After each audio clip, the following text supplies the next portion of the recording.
Très chers membres de la communauté congolaise de partout dans le monde, bonjour. Nous venons encore ce matin avec des nouvelles. Nous venons encore ce matin avec les informations. Nous venons encore ce matin avec la causerie entre nous et vous, parce que nous n'avons pas la monopole de la connaissance. Nous ne faisons que répéter ce que vous connaissez peut-être déjà et vous informer de ce que vous ne connaissez peut-être pas encore. Nous allons commencer par dire bonjour et merci à l'ingénieur Christian Ilunga de Nova, qui nous écoute en ce moment au Congo, à la 17e rue. Merci pour vos conseils. Nous venons aussi dire merci et bonjour à M. Percy, qui nous écoute en ce moment. Nous disons aussi bonjour au pasteur César, à Papa Claude Chomongo et à tous ceux qui en ce moment sont connectés. Nous n'allons pas oublier de dire aussi bonjour et merci à M. Jean-Marie Niembwe qui nous soutient par beaucoup de conseils. Maman Hilda, à vous aussi, bonjour ce matin, ainsi que au docteur qui est votre mari Omanga. Aujourd'hui, nous allons parler de beaucoup de sujets. Vous voyez que j'ai mis l'urine. Faut-il la consommer ou pas? Parce qu'il y a une vidéo qui est passée, il y a des voices qui sont passées, il y a des CC. Alors les gens nous ont posé des questions. Nous nous sommes dit, nous allons parler de l'urine aujourd'hui. Et puis, nous allons parler de beaucoup d'autres choses. D'entrée de jeu, nous allons parler du discours de JB, qui est notre gouverneur, les discours qu'il a tenus hier, tout comme le président Donald Trump, ce qu'ils ont tenu comme discours hier. C'est comme ça que l'on commence chaque jour, comme vous les connaissez. Nous commençons par les discours pour rappeler à ceux qui n'ont pas, plutôt pour expliquer à ceux qui n'ont pas eu la chance d'être devant leur petit écran quand les discours passaient. Nous allons aussi parler des employés d'Amazon de Chicago qui ont refusé d'aller travailler parce que deux de leurs compagnons ont été testés positifs. Nous allons ainsi parler des étudiants de UVI, de l'Université d'Illinois, ici à Champaign-Urbana, qu'on exige de payer l'argent malgré qu'ils n'occupent pas les hommes. Nous allons ainsi parler des parents qui ont les enfants qui vont entrer à la maternelle cette année ici à Urbana. Qu'est-ce qu'il y aura demain pour eux? Nous en parlerons ainsi de la police, parce qu'il y a un constat amer ces derniers temps, et la police a donné un peu d'instruction à nous tous. Nous parlerons aussi de Joe Tsai et de sa femme Clara Woodside, qui ont donné un grand don, hier je vous ai dit, qui ont fait un grand don à New York pour supporter la crise des corona. Nous parlerons aussi de Washington State. Ça sera notre page noire où nous avons perdu un compatriote. Je crois que c'est le premier compatriote qu'on a perdu ici aux États-Unis. Je pense bien que ça doit être le premier compatriote qu'on a perdu aux États-Unis. Avec ce qui se vit en ce moment. Nous allons aussi parler de la mesure prise par le Danemark qui a obligé une vaccination à toute la population. Nous parlerons aussi de la contamination, la première contamination d'animal ici aux États-Unis, où un tigre a été contaminé aux eaux de Bronx. Et enfin, nous allons avant la fin, nous parlerons de l'avion qui sera affecté le 9 pour nos compatriotes qui sont en RDC. Et nous allons finir par l'urine. Pourquoi les gens pensent que l'urine peut guérir le corona? Pourquoi les gens pensent que l'urine peut être une prévention contre le corona? Est-ce vrai ou ce n'est pas vrai? Ce sont là les quelques petits points que nous allons parler aujourd'hui. Nous allons commencer d'abord par une vidéo. Une vidéo qui a circulé aujourd'hui, une vidéo qui a circulé hier, une vidéo que j'ai envoyée à quelques personnes. Dans cette vidéo, la personne qui l'a fait, il parle de l'authenticité des faits. Il dit que ça ne vient pas des amateurs, ce sont des choses qui sont très vérifiables. Qu'est-ce qu'il dit? Il dit que la panique, je ne dis pas comme moi, je parle de la vidéo que peut-être les autres suivront.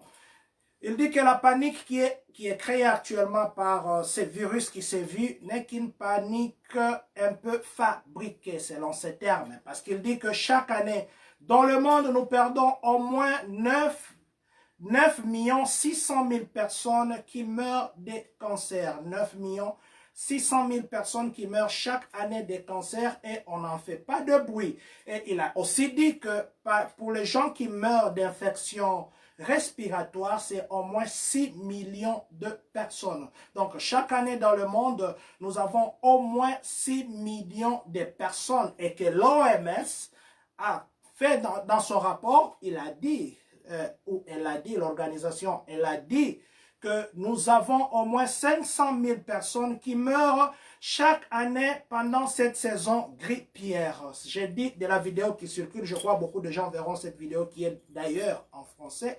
Mais quand vous suivez la vidéo et les références qu'il donne, les choses qu'il dit, ça semble être vrai pour les personnes qui écoutent parce qu'il appuie ça avec les théories des docteurs, il appuie ça avec des références, il appuie ça avec les dires, et même il dit que même que il a donné l'exemple même de Diamond Princess. La Diamond Princess, pour ceux qui connaissent, c'est les bateaux qui étaient en cruise, qui avaient 700 personnes à l'intérieur. Il a dit que on a dit que le confinement, c'était ce qui était à la base de la transmission, mais dans ces bateaux qui avaient 700 personnes, il n'y avait que, disons, 1%, il n'y avait que 7 personnes qui étaient mortes, et les autres 693, ils sont vivants jusqu'à aujourd'hui. Alors, il a dit que la peur que l'on donne pour le corona, c'est vraiment exagéré parce que c'est un business. Je ne fais que expliquer cette vidéo. Je mettrai ça sur la page Facebook. Je ne veux pas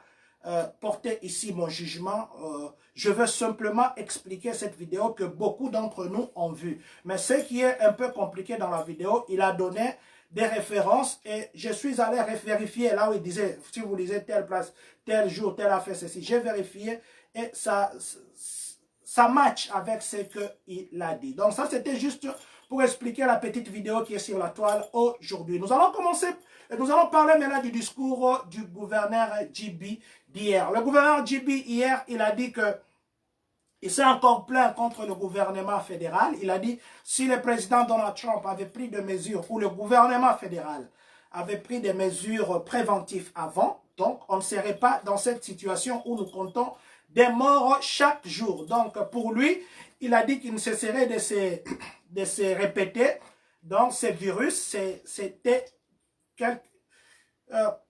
une négligence du gouvernement fédéral. Et il a aussi ajouté que ce virus ne fait pas de discrimination.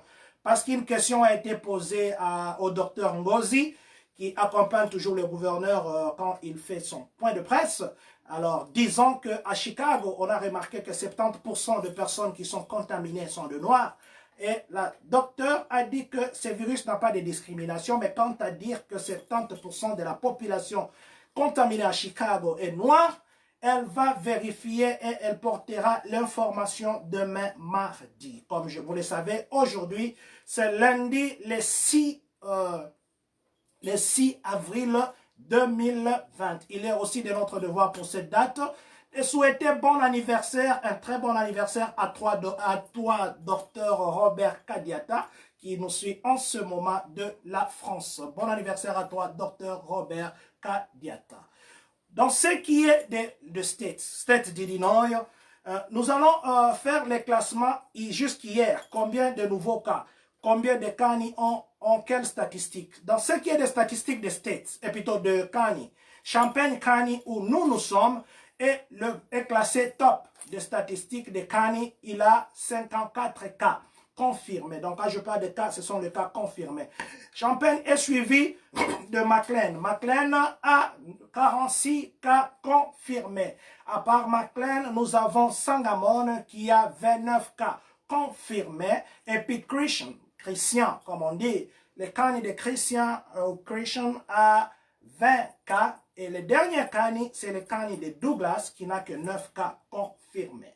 En ce qui est des nouveaux cas, en ce qui est des morts, hier dimanche le 5 avril, il y avait 899 nouveaux cas. Donc ce sont les cas qui se sont ajoutés aux cas confirmés. Et hier, nous avons maintenant, nous avons ici à Illinois 31 morts.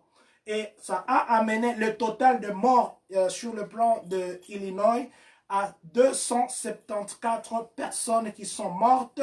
Et puis 11 256, la totalité des cas confirmés. Donc ça, c'est ce que j'ai dit, c'est juste l'État d'Illinois. Et maintenant, parlons du président Trump. Hier, le président Trump, aussi comme vous le savez, il est passé pour parler, pour pour la mise à jour de coronavirus.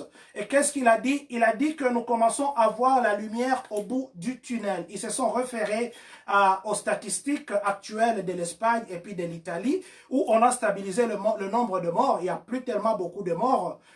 Bonjour, Papa Prince Kibuantiaka. Bonjour, Papa Prince Kibuantiaka. Donc, j'étais en train de dire que on a stabiliser le nombre de morts en Italie et en Espagne. Et le président Donald Trump, hier, il a dit que nous commençons maintenant à voir la lumière au bout du tunnel. Mais il a dit malheureusement, pour que nous arrivions à cette lumière, les 2 semaines qui viennent, ce seront les 2 semaines les plus tragiques parce que nous perdrons beaucoup de compatriotes. Il y aura beaucoup de morts dans les 2 semaines qui viennent. Alors, on a posé au président Donald Trump la question de savoir si le beaucoup de morts qu'il y aura atteindront, excusez-moi, si les beaucoup de morts qu'il y aura atteindront les nombres qu'il avait projetés, comme vous et nous le savons, que le président Donald Trump avait dit que nous risquons d'atteindre 100 000 à 200 000 personnes. Mais il a répondu un peu très politiquement ou très sagement à cette question. Il a dit que nous sommes en train de tout faire. Donc, nous, comme président Trump, je ne parle pas de nous comme nous, John. Donc, nous, comme président Trump, nous sommes en train de tout faire pour que nous puissions avoir le moins de morts que possible. Alors, vous savez, il a dit que, vous savez les statistiques qu'il avait projetées, mais ils sont en train de faire un effort de garder ces nombres moins que les statistiques projetées. Alors, une question vient ici. Est-ce que les statistiques qu'il avait fait, c'était fondé ou bien c'était juste une façon de faire peur et que les statistiques-là ne peuvent pas être atteintes et qu'il passerait pour dire que non, écoutez, c'est avec notre fort. Parce que vous savez, pour le moment, nous avons les enjeux électoraux. Donc, est-ce que ce ne sont pas ces enjeux-là qu'il a mis en premier plan pour peut-être revenir et dire que non, nous devions atteindre par exemple 100 000 personnes, 200 000 personnes, mais par notre propre effort, nous avons fait à ce que nous puissions rendre ce nombre un peu plus bas. Ça, c'est juste une question que d'aucuns se posent. Monsieur Nelson MK, je suis connecté, président. Merci beaucoup pour votre disponibilité. Merci beaucoup, monsieur Nelson ML. Donc, j'étais en train de dire que le président Donald Trump, hier, il a dit que nous allons voir cette lumière-là. Nous commençons à voir la lumière au bout du tunnel, mais nous allons passer par les 2 semaines qui seront Monsieur Christian Ilunga, je m'excuse pas, je me coupe, je lis comme ça défile, je ne saurais plus voir des questions. Consommer son urine et espérant profiter, augmenter la quantité de substances toxiques et éliminées par le corps et à long terme peut présenter un fardeau et un risque pour le rein. Merci beaucoup, ingénieur Christian Ilunga depuis Nova. Merci, nous allons parler de ce point après, nous allons parler de ce point après. Ça sera notre dernier point parce que c'est un grand point, il faut beaucoup parler sur ça. Donc, j'étais en train de dire que le président Donald Trump a projeté le mort, donc les 2 semaines qui vont suivre, ça sera de 2 semaines très catastrophiques pour notre nation. Mais nous prions que Dieu puisse, ça c'est nous maintenant, nous prions que Dieu puisse épargner le plus grand nombre de personnes que possible. Mais le président a dit que pour le moment, l'hydroxychloroquine, c'est une solution, une piste de solution très fiable parce que il y a des gens qui ont été traités par la chloroquine depuis toutes ces années, ça ne les a jamais tués. Et lui-même, il était prêt, il a dit que je suis même moi-même prêt à consommer l'hydroxychloroquine. Comme vous le savez, la malaria, c'est une maladie tropicale qui n'est pas dans ces pays, ce qui fait que beaucoup de gens n'ont entendu la chloroquine que pendant cette période. Alors le président Donald Trump a dit que lui-même, il était aussi prêt à consommer la chloroquine. Et aussi, le vice-président Mike Pence, il a dit ceci, que les scientifiques ont de très bonnes nouvelles et que lui était mal placé pour dire ça. Déjà, il ne voulait pas défoncer le scientifique. Donc, à lire dans le visage, à lire dans le dire de Monsieur Pence, donc c'est comme si une solution est à venir. Excusez-moi, Francis Bimi, bonjour président, je vous suis depuis Kentucky, merci beaucoup pour les infos. Merci beaucoup mon frère et ami Francis Bimi, merci beaucoup et bonjour à maman et à monsieur Yves Mahani, bonjour, merci, je vous en prie. Donc, j'étais en train de parler du président Mike Pence. Excusez-moi, je me coupe 2 fois pour aller là-bas. comme ce que j'utilise, il y a les écrits qui défilent si je ne lis pas. Maintenant, tout de suite là, ça va passer et je ne saurais pas lire ni répondre à une question. Donc ça, c'est ce qui était de président Trump et ce qui était de président, et plutôt du gouverneur d'Illinois, J.B. Nous allons maintenant parler de Chicago. Nous allons parler de Amazon Chicago. Ceux qui connaissent Chicago, ceux qui partent à Chicago, ou ceux qui ont déjà été à Chicago, il y a l'Amazon qui se trouve au 2801 Sud-Est, l'avenue Sud-Est, c'est une avenue qui est anglaise, ça s'appelle Sud-Est. Oh, Madame Yves, excusez-moi Madame Yves, je m'excuse Madame Yves Mahani, excusez-moi pour la langue, comme on disait souvent, la langue m'a langué, cette expression qui est un peu comique si on doit dire comme ça. Alors, j'étais en train de dire que Chicago, les travailleurs d'Amazon Chicago qui se trouvent à l'adresse 2801, c'est l'avenue Sud-Est, cette compagnie a eu deux cas de gens qui ont été contaminés. Alors, il y avait 2 personnes qui ont été testées positives il y a 2 jours. Alors, les travailleurs ont refusé de rentrer parce que on n'a pas fait ce qu'on appelle en anglais deep clean. Deep clean, c'est un nettoyage très profond. Il fallait que la compagnie fasse un nettoyage très profond, mais la compagnie ne l'a pas fait. Alors, les autres travailleurs ont dit non, nous ne nous sentons pas en sécurité, rentrer travailler pour le moment. Nous ne sommes pas sécurisés. Comment nous pouvons aller travailler pour le moment et que... bonjour, Monsieur Fabrique, c'est Salami. Merci beaucoup. Merci beaucoup pour vos encourageants. Bonjour. Alors, j'étais en train de dire que les travailleurs ont dit qu'ils ne se sentaient pas en sécurité de rentrer travailler en ce moment-là parce que la compagnie n'a pas bien désinfecté l'endroit. Comme on a trouvé 2 personnes, les autres ont dit que non, mais écoutez, ça peut être dangereux pour nous tous. Alors, pour le moment, Amazon est en train de négocier avec eux pour qu'ils rentrent travailler, mais la condition, bien sûr, pour les travailleurs est qu'ils puissent d'abord arrêter la compagnie pendant 2 semaines. C'est ça la condition des travailleurs.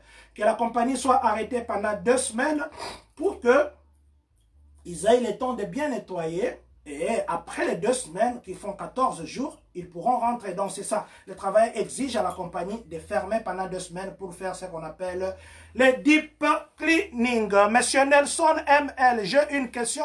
Avec les statistiques actuelles d'Illinois, pourquoi nous, les gens de GBS, nous continuons à travailler? Président, nous sommes en danger. Merci beaucoup, monsieur, pour la question, mais je vais répondre à ça après, parce qu'il y a des compagnies dites essentielles qui doivent continuer. Sinon, si ces compagnies dites essentielles aussi s'arrêtent, il y aura la famine, il n'y aura pas l'économie qui va tourner. C'est un peu brosser votre question. Je reviendrai à la fin de ces partages entre moi et vous. Donc, j'étais en train de dire que ces travailleurs d'Amazon de Chicago, ils ont obligé que l'on ferme la compagnie pendant 2 semaines, le temps que ça soit bien nettoyé. Donc, nous allons parler maintenant de l'Université d'Illinois, que l'on appelle UVI. Parlons maintenant de UVI.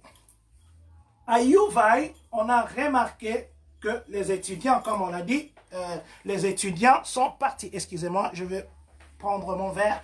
Donc, j'étais en train de dire qu'à UVI, on a remarqué que les étudiants ont vidé les homes. On a demandé aux étudiants de vider les homes. Excusez-moi.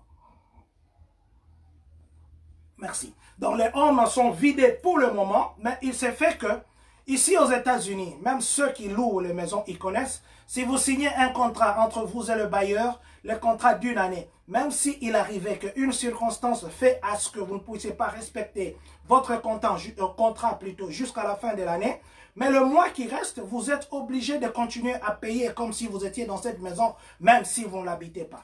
Et c'est la même loi qu'on a appliquée pour les étudiants. Tous les étudiants ont été obligés de dégager leur home et ils sont partis dans leur maison. Il y en a qui sont dans des familles d'accueil, mais on les oblige de continuer à payer le loyer. Donc, n'étant pas sur le home, mais étant liés par le loyer, plutôt par le contrat, alors les étudiants sont obligés de payer leur loyer. Donc, c'est vrai que peut-être ça passe mal, mais je crois qu'on pourrait chercher pour ces étudiants-là peut-être une autre façon de faire. Je crois c'est ce que le gouvernement d'Illinois doit faire. Mais parce que jusque-là, le gouvernement ne s'est encore rien prononcé. Mais ces étudiants sont abandonnés à leur propre sort et ils doivent payer leur loyer. Donc ça, c'est ce qui est des étudiants d'Illinois ou de UVA. Parlons maintenant de parents. Vous, les parents qui avez les enfants qui vont être inscrits en maternelle, vous tous qui habitez Urbana, je m'adresse spécialement aux parents d'Urbana maintenant. Les parents qui ont les enfants qui vont entrer en maternelle l'année prochaine, ou cette année, l'année prochaine académique ou scolaire, ou cette année, Monsieur Junior Kitoko, pour consommer son urine, il faut d'abord savoir de quoi est composée l'urine. C'est une pratique à ne jamais utiliser. Merci beaucoup, Monsieur Junior. Merci beaucoup pour vos interventions. Donc, j'étais en train de dire que pour ceux qui est des parents qui ont les enfants à Urbana, demain, à Lincoln Square. Lincoln Square, c'est là où il y a le mall d'Urbana qui se trouve derrière la cour. Alors, entre 11h et 17h30, il y aura une équipe, le personnel du district 116 seront là pour vous pré-inscrire. Donc, c'est la pré-inscription. C'est une pré-inscription. Donc, vous voulez inscrire votre enfant à la maternelle l'année prochaine, au lieu d'attendre des files d'attente qui se font le jour d'enregistrement là-bas, allez demain, entre 11h juste et 17h30, on va vous donner aussi les matériels que l'enfant peut s'occuper à la maison pendant cette période. Donc, j'encourage les parents qui ont les bébés, qui ont les jeunes enfants qui vont entrer en maternelle, de se présenter demain à Lincoln Square. C'est au mall d'Urbana, entre 11h et 17h30, il y aura les gens là-bas pour vous. Je viens aussi rappeler pour tous les parents d'Urbana qui n'ont pas encore pris leur Chromebook, comme aujourd'hui, on a commencé l'enseignement à distance, qu'on appelle le remote learning. L'enseignement à distance a commencé aujourd'hui. Vous qui n'avez pas encore pris vos Chromebooks, demain mardi, on va encore distribuer. Allez-y demain mardi au même endroit. Ça sera à l'école secondaire d'Urbana où on appelle Urbana High School. Ne descendez pas de votre véhicule. Quelqu'un viendra vers vous et il va vous donner votre Chromebook. Donc, en fait, ça, c'était ce qui concerne les districts 116. Vous savez, vous et moi, que le coronavirus fait beaucoup de peur, ce qui fait qu'il y a un couple d'Illinois. Qu'est-ce qu'ils ont fait? Ces couples-là, ils ont eu des effets. Vous savez, pour ce dernier temps, on commence tous, tu as un mot de dos, tu as un mot de tête, tu commences même à avoir peur. Donc, ces couples-là aussi ont eu des effets ici à Illinois. Qu'est-ce qu'ils ont fait? Ils se sont suicidés. Ils se sont suicidés, ils se sont tués. Alors, ils se sont suicidés et après qu'ils se soient suicidés, après leur mort, on est venu faire les enquêtes, on a trouvé qu'ils n'avaient même pas les coronavirus. Qu'ils n'avaient même pas les coronavirus. Donc, j'étais en train de dire que ces couples s'est suicidés pour rien parce que, pour le moment, en fait, le média est en train de faire... Ils font très peur aux gens parce que le message, c'est un message qui fait peur. Et les couples-là, pour se mettre à l'abri, ils se sont tués. Ils se sont tués et après leur mort, on va vérifier comme ça. Ils n'avaient même pas les coronavirus. Donc, ils se sont tués pour et les maris et l'homme meurent. Et ils sont morts pour rien. Donc, c'est la même chose qui est arrivée aussi en Afrique du Sud. Il y a un pasteur qu'on appelle prophète. Bon, je ne sais pas ainsi parce qu'il y a beaucoup de... comment on dit ça? Il y a beaucoup de noms que l'on accorde aux gens. Alors,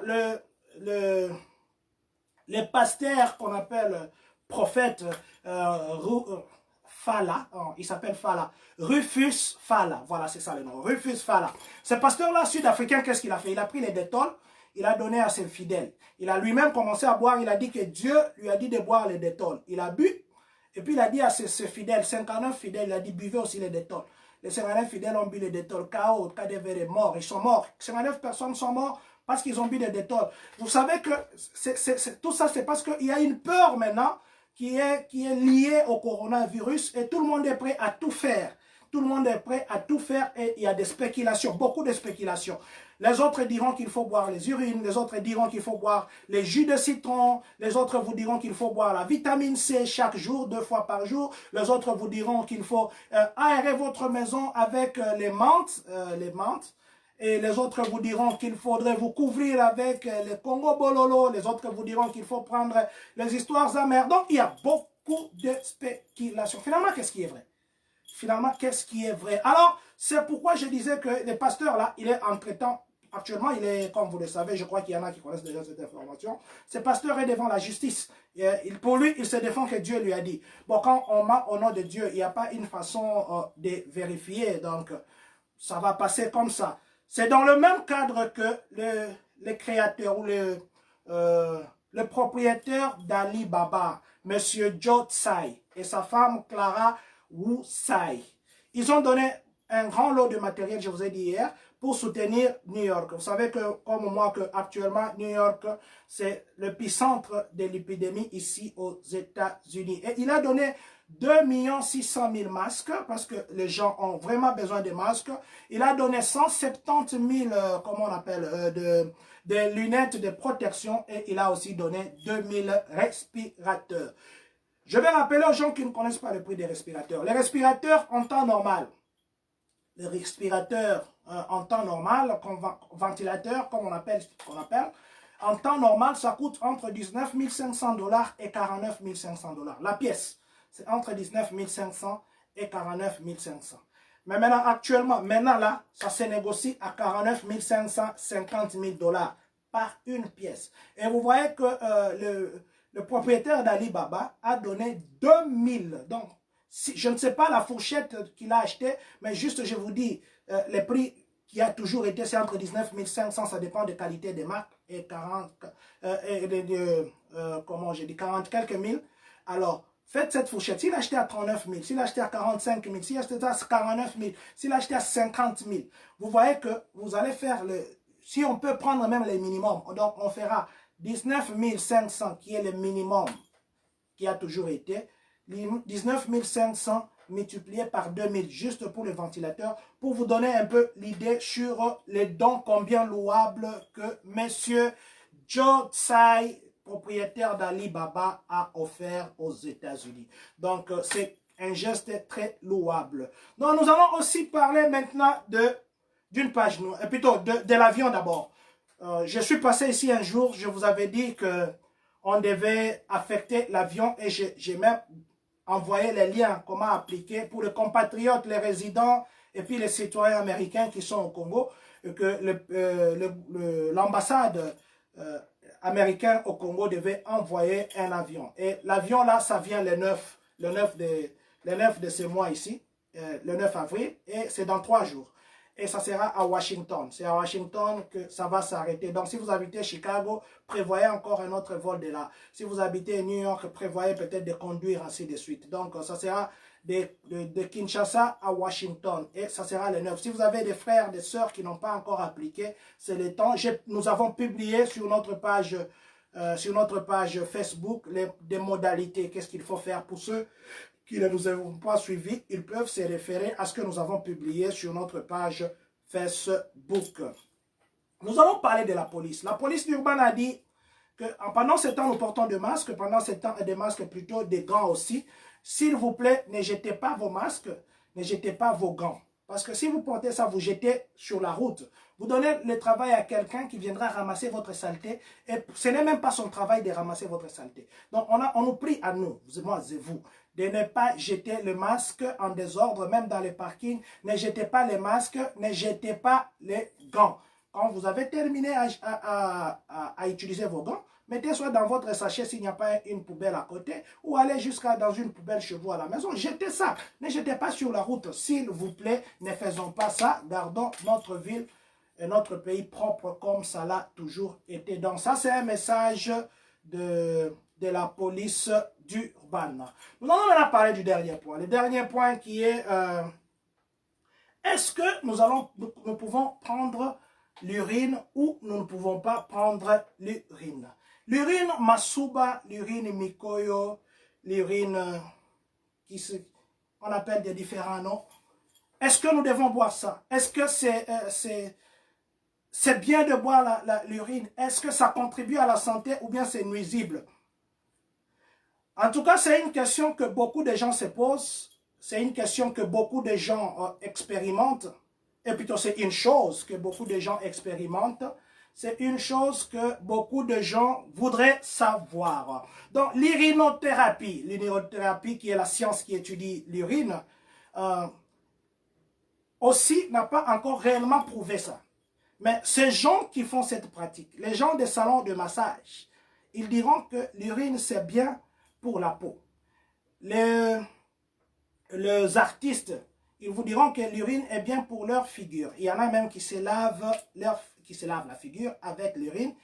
Et ça leur donne, selon leur témoignage, même quand vous le regardez, il y a des stars qui font ça, ça leur donne une autre peau. Il y en a qui utilisent ça pour boire, ça leur rajeunit et ça soigne. Il y en a qui l'utilisent, je ne sais pas moi, pour le massage, j'ai déjà dit.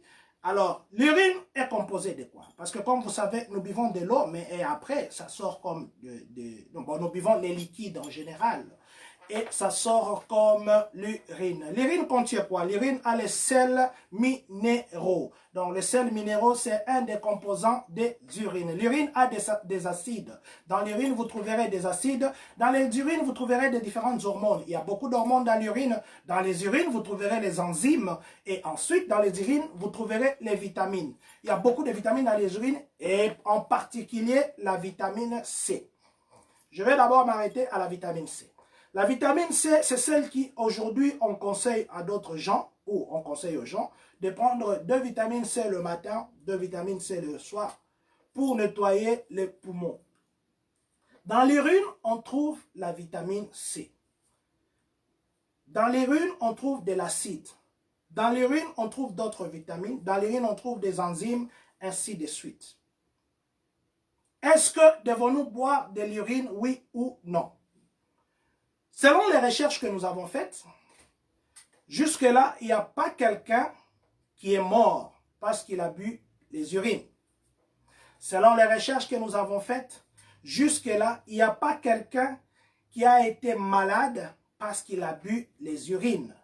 Ce que nous devons aussi savoir, le médicament que l'on fabrique, c'est à partir, par exemple, moi si je suis malade, c'est un autre microbe qui viendra tuer un autre microbe. Donc on fabrique le microbe pour tuer les microbes. Et les urines en soi, quand les gens utilisent ça jusque-là, il n'y a aucun endroit que ça a été rapporté que l'urine est nuisible, soit à la santé, l'urine est nuisible, soit à la peau, l'urine est nuisible, je ne sais pas moi, soit à quelque plan que ce soit sur l'organisme de personne. Mais ce qui est vrai est que les recherches n'ont jamais prouvé ça. Hein, n'ont jamais prouvé. Mais les gens qui boivent l'urine, il y en a même qui disent que ça lutte contre la vieillesse. Nous nous sommes permis de poser quelques 2-3 questions et nous nous sommes par hasard rencontrés avec des gens qui boivent l'urine, ça fait longtemps. Et quand vous voyez ces gens-là, ça c'est selon notre petite recherche, quand vous voyez ces gens-là, on vous dit qu'ils ont l'âge qu'ils ont aujourd'hui, vous leur donnerez 10 ans moins que leur âge actuel. Là, ça n'engage que la petite recherche que nous avons faite pour 2, 3, 4, 5 personnes que nous avons rencontrées et qui utilisent cette pratique-là, qui boivent l'urine régulièrement pendant très longtemps d'ailleurs, qu'ils nous ont dit qu'ils buvaient l'urine. Et nous posons maintenant, il nous revient maintenant à nous poser la question. Est-ce que l'urine soigne le corona? Comme vous aussi vous le savez, le Covid-19, jusque-là, il n'y a pas encore de vaccin. Bien qu'au Danemark, le gouvernement a exigé, à partir de maintenant, de commencer à vacciner les gens par force. Et tout celui qui va refuser d'être vacciné, il va être arrêté. Et puis, il aura des amendes. Quand tu vas payer tes amendes, si tu refuses toujours de te faire vacciner, tu n'auras pas droit d'aller au supermarché, tu n'auras pas droit d'aller au travail, tu n'auras pas droit d'aller dans des courses où il y a beaucoup de gens, tu n'auras pas droit, donc tu vas être isolé, tu n'auras plus droit de te retrouver dans un groupe de gens. Donc c'est pour dire qu'on va obliger quelqu'un, même si tu te sens dans l'obligation de ne pas prendre ces vaccins-là au Danemark, tu vas prendre. Et c'est à partir de maintenant jusqu'en mars 2021. Ils ont voté une loi spéciale pendant cette période pour que les gens se fassent vacciner par force. Mais il n'y a pas de vaccin jusque-là. Qu'est-ce que les gens vont alors faire? Donc ils vont attendre peut-être jusqu'à ce que le vaccin soit mis sur le marché pour que cette loi soit en application. Mais du moins, ils ont déjà signé ça. Donc, dès que les vaccins se voient, les Danois, tout le monde vaccin. Si tu manifestes, c'est vaccin par force.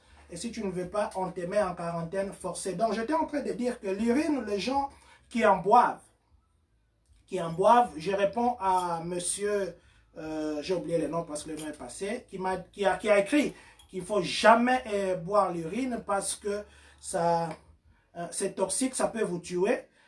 Je vous dirai tout de suite là que j'ai rencontré quelques personnes personnellement. Nous avons fait des petites recherches qui boivent l'urine pendant très longtemps et ça les soigne. J'ai même quelqu'un qui m'a appelé il n'y a pas 3 jours qui m'a dit que chaque fois qu'il a l'hémorroïde, qu'il boit l'urine, ça les calme directement. Donc, ça, ce sont les recherches, parce que même un vaccin, on doit d'abord expérimenter sur quelqu'un pour voir l'efficacité du vaccin. Je viens répondre à monsieur Christian Ilunga, qui nous suit de Nova, qui a dit que l'urine va plus tard vous fabriquer et plutôt vous faire le problème de rein.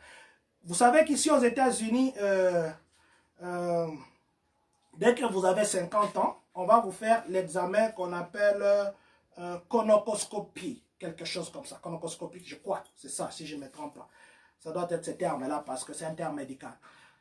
On va faire entrer un tuyau et puis le tuyau pour vérifier si vous avez le développement des cailloux, des cancers, ainsi de suite. À 50 ans, ici on le fait pour toutes les personnes qui ont 50 ans, ils vont le faire, ils vont prendre un offre au boulot ce jour-là, ils vont être consultés pour ça. Mais c'est juste pour voir s'il y a un développement. Je sais que le corps, normalement, quand ça développe, ça vieillit, ça amène aussi de maladies. Et dans le développement normal du corps, c'est tout à fait normal qu'à un certain point, on peut avoir de maladies liées à l'âge. Mais en ce qui est des pipis, bon, jusque-là, du moins jusque-là, nous n'avons pas encore vu quelqu'un qui est parti à l'hôpital, on lui a dit, c'est parce qu'il buvait les pipis ou l'urine qu'il est tombé dans cette maladie. Mais du moins, nous avons demandé 2, 3, 4, 5 personnes, et même, je venais de vous dire, il y a 2 jours, j'ai parlé avec quelqu'un, s'il accepte même, il viendra, ou les 2, 3, 4, 5 personnes, s'ils acceptent, ils viendront peut-être vous dire que ça fait peut-être 20 ans qu'ils boivent les urines, et ils sont vraiment en bonne santé, ils sont d'ailleurs très énergiques, et ce sont des gens, je connais quelqu'un qui a déjà un âge très avancé, mais quand vous les regardez comme ça, vous lui donnerez peut-être 40 ans, 35 ans, mais il est fort, je ne sais pas, est-ce que c'est parce qu'il boit les pipis ou quoi? Il y a quelqu'un que je vous dis, il vient de m'appeler il n'y a pas 2 jours, un ami à moi, qui nous a dit que à chaque fois qu'il a les hémorroïdes, il boit. Ça, c'est un témoignage que lui-même fait. Il boit. Son hémorroïde s'arrête directement. Est-ce que c'est les pipis qui le soignent? Est-ce que c'est la foi qu'on porte sur le pipi? Ou bien tout ça? Et nous n'allons pas... nous n'allons pas passer pour le médecin. Nous venons seulement dire que dans nos petites investigations, il s'est avéré que toutes les personnes que nous avons posé la question... s'ils ont déjà bu les pipis, ils ont dit que oui, ils ont bu, les quelques personnes qui ont réellement bu, et que ça n'a jamais fait un effet contraire. Au contraire, ça les aide à se maintenir en forme. Même sur, si vous lisez les articles sur l'urinothérapie, si vous lisez les articles sur l'urinothérapie sur Google, vous verrez que l'urine a beaucoup d'effets, et plutôt des avantages. Mais quant à dire que ça soigne le coronavirus, bon, nous nous réservons le droit de dire ça, mais ce qui est vrai est que dans l'urine, il y a la vitamine C. Cette vitamine C se trouve dans le citron. Les gens disent de faire des solutions de citron.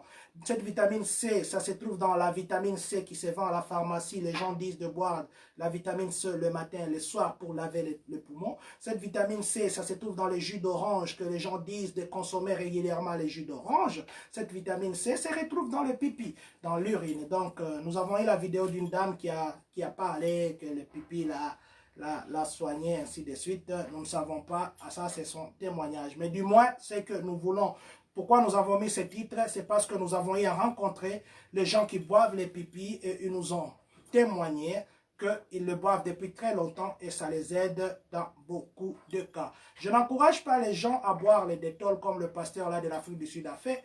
Je n'encourage pas les gens à faire l'automédication, mais j'encourage les gens à s'informer. En tout cas, je rappelle encore que c'était juste notre point de vue, notre petite recherche que nous voulions partager avec vous sur ce qui est des pipis. Ce n'est pas une parole d'évangile, ce sont des recherches. Nous avons eu à poser des questions aux gens très vérifiables et c'est ça. Donc, et c'est ça. Ben, je ne sais pas, entre boire les pipis et les détols, qu'est-ce qui serait mieux? Entre boire les pipis et se faire vacciner par force, c'est qui serait mieux. Et nous ne disons pas que le pipi est mauvais, nous ne disons pas aussi non plus que le pipi est bon, mais nous disons seulement que nous avons posé des questions et que les personnes nous ont confirmé la consommation régulière de pipi avec les effets très positifs. Je crois qu'un jour on cherchera un urinologue, s'il il est là, ici à Champagne, pour qu'il nous parle de ça. Pour qu'il nous parle de ça du moins. Mais j'ai lu tout un livre, je crois, de 35 pages sur les pipis. Bon, ceux qui ont écrit, ce sont ceux qui font cette pratique. Et si quelqu'un appuie ce qu'il fait, il ne parlera que du bien. Bon, du moins, je n'ai pas encore lu un livre ou je n'ai pas encore fait les recherches sur le méfait du pipi sur le corps de la personne. Mais du moins, sur tout ce que je fais, je suis tombé dans la positivité. Alors, il ne me reste qu'à vous dire merci. Nous avons partagé beaucoup d'informations aujourd'hui. Nous avons été trop longs. Nous avons promis d'appeler encore une fois de plus le docteur Camille Mbo. Mais nous n'avons pas pu appeler parce que aujourd'hui, il y avait beaucoup de sujets à partager avec vous. Et le temps nous fait défaut. Par politesse que nous vous devons, nous allons devoir vous dire merci d'avoir été en ligne. Merci encore une fois à vous tous qui avez posé des questions, à vous tous qui nous avez salués. Merci à vous qui avez pris ce temps pour nous écouter. Merci parce que vous êtes toujours au rendez-vous du matin. Nous allons vous quitter et puis nous allons dire ceci encore une fois de plus. Nous n'avons pas le monopole du savoir. Nous disons que les petites informations que nous pouvons avoir. Mais si vous connaissez quelque chose que nous ne connaissons pas, par exemple hier, quand je parlais, je n'avais pas une idée fixe du nombre exact de Congolais qui sont à Kinshasa. Or, c'est 11 millions 500 et quelques mille. Et puis, même les statistiques actuelles disent de 15 millions. Donc, moi, j'ai négligé, j'ai fait presque 10 fois plus. Donc, je n'ai donné que les 10%. Donc, le Congo, le Kinshasa a au moins presque 13 millions d'habitants actuellement. Mais les autres disent que c'est 15 millions. Mais ce qui s'est donné comme statistique officielle jusque-là, c'est 11 millions 500 et quelques mille. Donc, il ne me reste qu'à vous dire merci d'avoir été là. Merci à toi, Madame Jocelyne Moussassa. Bon rétablissement. Je vous dis merci à vous, Malola, et votre femme Christine. Je vous dis merci à vous, Maman Olga, et à vous qui avez été en ligne. Merci à vous, Lawson Ikali et Jinavi Kuvula Isungi. Merci à toi, Christian Ilunga, ingénieur depuis Nova Product. Merci à vous tous qui êtes en ce moment connectés. Je serai ingrat si je ne dis pas que Dieu bénisse la République démocratique du Congo, que Dieu bénisse les États-Unis et que surtout, que Dieu bénisse les Congolais de Champagne-Kani.